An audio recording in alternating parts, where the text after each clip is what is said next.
Hey everyone, and welcome back to another video. And in this video, I'm going to show you how to put your Nintendo Switch 2 Joy-Con controllers into pairing mode. Now this video is going to be particularly useful for individuals. Let's say that you have the Nintendo Switch 2 and you want to go ahead and put your Joy-Con 2 sticks into pairing mode.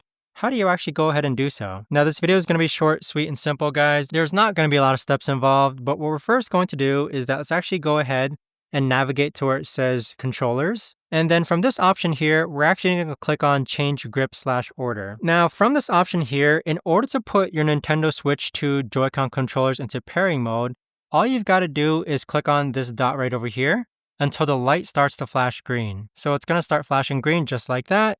It's now in pairing mode and it's been connected. Likewise with this one here, it's already connected. But same thing, any Nintendo Switch 2 Joy-Con controller is going to have this little dot.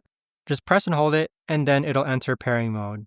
But that right there, guys, is the best and easiest way that I know of to actually go ahead and do this. If you guys know of a better or easier way to actually do this, let me know in the comments down below. I would love to know.